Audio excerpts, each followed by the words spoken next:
Originally, I was going to call this package Documents That Changed the World, and here they are. First, the Buddha, who tells us that it's the impermanence of the world that's responsible for all our suffering. If we just give up on the idea of permanence, we won't suffer. Then along came Aristotle. He tried to give us a rational reason for why things moved and changed. And then talk about documents to change the world. Whoever liveth and believeth in me shall never die, which would seem on the face of it to be exactly the opposite of what the Buddha said. How about the Magna Carta?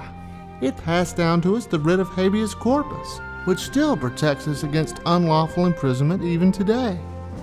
What about Ferdinand saying go? Columbus signed his name and he was off, on a voyage that for the first time in history created a collision of three distinct peoples, and gave us the multicultural world we live in today.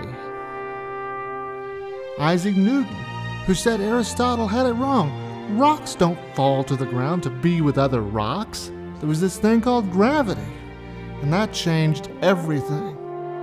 And just as the Magna Carta protected against tyranny in England, the United States Constitution and the Bill of Rights protects the freedoms of all Americans.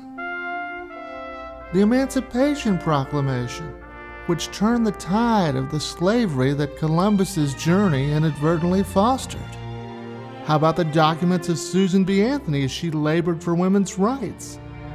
Or Einstein's great year when he saw a new relationship between light, space, and time, which seemed to fly in the face of Newton. Finally, the letters and speeches of Martin Luther King Jr., the great civil rights activist. This is where I stopped and asked myself, did I truly believe these actual physical documents really changed the world? Did Lincoln's Emancipation Proclamation really free the slaves? Before he wrote it, before abolitionists organized, before the Civil War and Civil Rights Movement, someone, we'll never know who, had to first think, slavery is wrong. They just had to think it. Someone first had to think, women are getting a raw deal.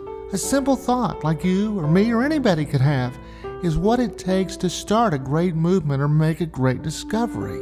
So then I said, I'll title it Simple Thoughts That Changed the World. A couple of days later, wrong again. I went out to the front porch to get the mail. His father walked by, I guess with his son. I don't know where they were going. Wherever it was, the boy didn't want to go. The father stopped, took his son's hand, said, "It'll be okay. I believe in you. I love you."